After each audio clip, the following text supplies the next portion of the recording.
हाँ तो भाई, क्या हाल चाल। All good. सो मैं आ गया उसके नए एपिसोड के साथ। आज इस वीडियो में हम देखेंगे इसका दूसरा एपिसोड। बट उससे पहले अगर तुमने इसका पहला एपिसोड नहीं देखा तो फटाफट से जाकर देख लो। कोई जल्दी नहीं है, मैं इंतज़ार कर रहा हूँ। आज ही घंटा भाई, शुरू करते हैं।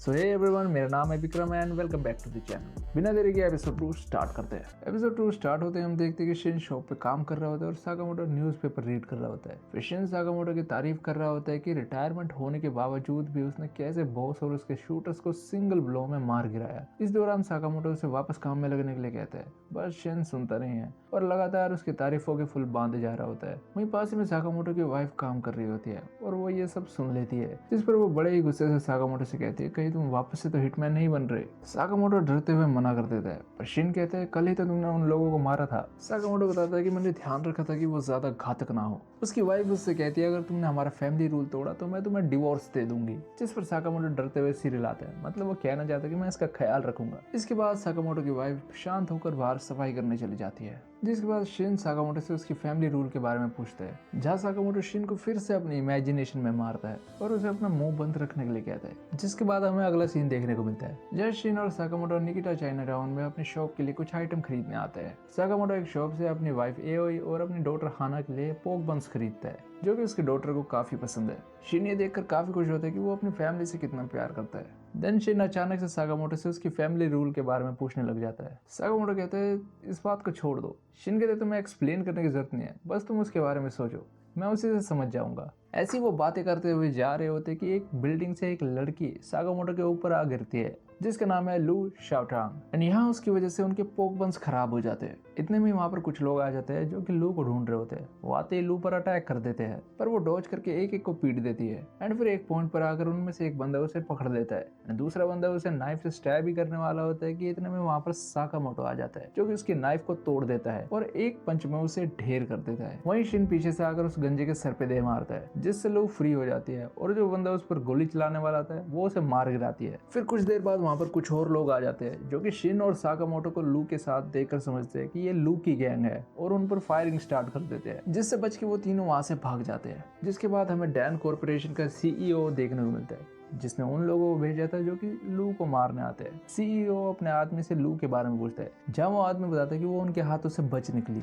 उसके साथ दो आदमी और थे जिसने उसकी भागने में मदद की। हम पता कर रहे हैं कि वो कौन थे। एंड ये सब सुनकर सीईओ काफी गुस्सा होता है और उसे डंडे से मारते हुए कहता है कि हमने उसे ढूंढने के लिए उसके एंटायर क्लैन को मार दिया, अगर वो नहीं मिली तो इसका कोई मतलब नहीं होगा।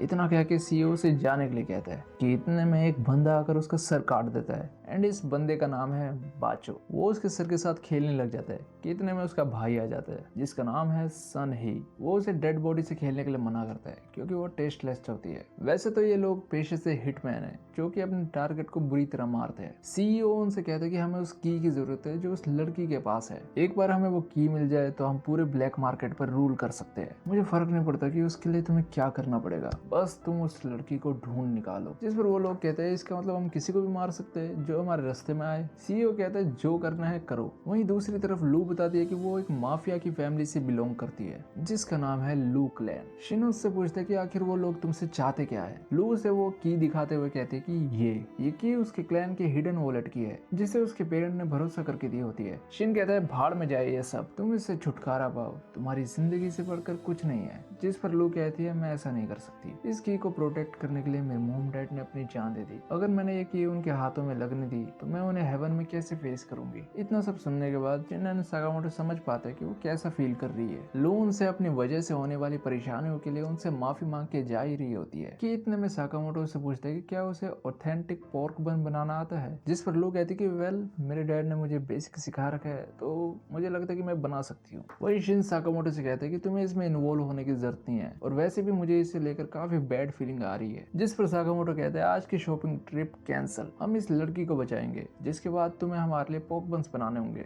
ठीक है ना। एंड ये सब बात चली रही होती है कि बाचो आकर वहाँ पर साकामोटो को एक पावरफुल किक मारता है जिससे वो सीधा बिल्डिंग में जा टकराता है। एंड कुछ देर बाद वहाँ पर सन ही भी आ जाता है। लू बताती है कि सन ही एंड बाचो ट्विन हिटमैन है। वो काफी ज्यादा पैसे चार्ज करते हैं लेकिन कभी भी अपना टारगेट मिस नहीं करते। वो लोगों को तड़पा तड़पा के मारते हैं और अपने विक्टिम के हेड का स्केच बनाते हैं। हम कह सकते हैं कि ये पूरे पागल है। फिर शिन सन हुई को पंच मारता है लेकिन वो उसे रोक लेता है और कहता है तू इसलिए गुस्सा है ना कि हमने तेरे दोस्त को मार दिया। शिन कहता है तुझे क्या लगता है तूने मेरे फ्रेंड को मार दिया, तू डम है। इतना कह के वो अपने हाथ छुड़ा लेता है और फिर शिन कहता है कि सिर्फ एक एमेचर हिटमैन ही तारो साकामोटो को नहीं जानता होगा। इतने में बाचो लू पर अटैक करने ही वाला होता है कि साकामोटो आकर उसे जमीन में पटक देता है जिससे बिल्डिंग की छत टूट जाती है और वो सारे नीचे गिर जाते हैं। सन ही साकामोटो से उसके बारे में पूछता है जिस पर साकामोटो काफी एटीट्यूड में बोलता है रेड बीन बंस भी काफी अच्छे लगेंगे। जिसके बाद सन ही लू से की हैंड ओवर करने के लिए कहता है, बदले में वो उसे एक पीसफुल डेथ देगा। लू उसे मना कर देती है और कहती है कि मेरे पास पेरेंट्स की निशानी के तौर पे सिर्फ ये है, मैं अपनी जिंदगी देकर इसकी हिफाजत करूंगी। सनी कहता है कि मरने से पहले तुम्हारे पेरेंट्स ने भी ऐसा ही कहा था। कितनी शर्म की बात है कि तुम किसी ऑब्जेक्ट के लिए अपनी लाइफ से भी ज्यादा ऑब्सेस्ड हो। लू को ये सब सुनकर काफी गुस्सा आता है। वो उन्हें मारने के लिए जा रही होती है कि साकामोटो से पकड़ के पीछे फेंक देता है।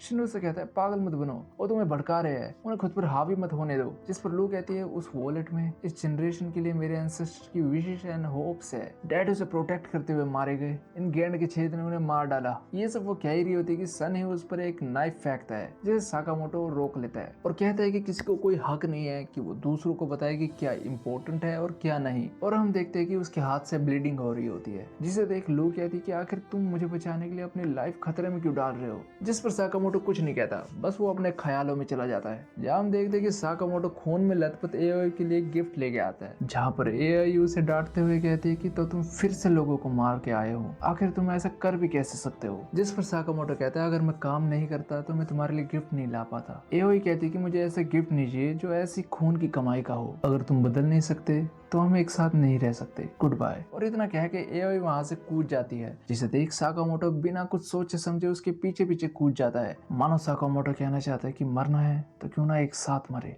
फिर हम देखते हैं कि स्नो के कारण वो लोग बच जाते हैं। जहाँ एओई साकामोटो से कहते हैं कि जब मैं नीचे गिरी थी तब तुम कितने परेशान हो गए थे कि कहीं मैं मर ना जाऊं। उसी तरह हर किसी के अपने चाहने वाले होते हैं, वो भी उनके लिए परेशान होते हैं। मुझसे वादा करो कि तुम आज के बाद किसी की जान नहीं लोगे, ये हमारा पहला रूल है। और अब तक जितने भी लोगों की तुम जान ले चुके हो उसके बदले में अब से तुम लोगों की मदद करोगे। ये सब सुनकर शिन की आंखों में आंसू आ जाते हैं एंड यहाँ पर साकामोटो को भी पता लग जाता है कि शिन ने उसका माइंड रीड किया है। जिस पर साकामोटो कहते हैं नो किलिंग राइट। फिर हम देखते हैं कि बाचो और सन ही साकामोटो पर अटैक कर देते हैं जिसे साकामोटो डॉज कर बच जाता है। फिर बाचो और सन ही अपनी स्पेशल आयरन कास्ट टेक्निक का यूज करके साकामोटो पर फिर से हमला करते हैं जिससे साकामोटो बड़े ही आराम से बच जाता है बट उसकी नेक मसल पुल हो जाती है जिस पर शिन उसे एक बैंडेज लगा देता है। जिस पर सन ही और बाचो काफी हैरान होते कि इतना मोटा होने के बावजूद भी ये बच कैसे गया, क्योंकि आज से पहले उनकी इस टेक्निक से कोई नहीं बच पाया। फिर सन ही और बाचो अपने स्पेशल टेक्निक को एक बार फिर से परफॉर्म करने वाले होते कि साकामोटो इतने में ही बाचो के सर पे कंटेनर दे मारता है और उसे बेहोश कर देता है। ये सब देखकर सनी काफी गुस्सा होता है जिस पर वो साकामोटो पर हमला कर देता है पर साकामोटो उसके वेपन पर एक पैन मारकर उसका वेपन डिस्ट्रॉय कर देता है जिसे देख सनी काफी हैरान होता है क्योंकि उसका वेपन अनब्रेकेबल था। वहीं साकामोटो के हाथ पर थोड़ा दर्द होता है जिस पर शिन आकर उसे बैंडेज लगा रहा होता है कि उसी वक्त सनी उन्हें छोड़कर लू पर अटैक करने जा रहा होता है कि वहां पर शिन आकर उसे पटक देता है और फिर साकामोटो उसके मुंह पर एक रेफ्रिजरेटर दे मारता है। फिर हम देखते हैं कि शिन सनी और बाचो को एक रस्सी से बांध देता है। वहीं लू उनसे पूछती है कि आखिर तुम हो कौन, जिस पर साकामोटो कहता है जस्ट अ शॉपकीपर। फिर साकामोटो और शिन सनी और बाचो को लेकर डैन कंपनी के सीईओ के पास आ जाते हैं एंड ये वही बंदा है जिसने सनी और बाचो को सुपारी दी थी। सीईओ कहता है कि आखिर तुम हो कौन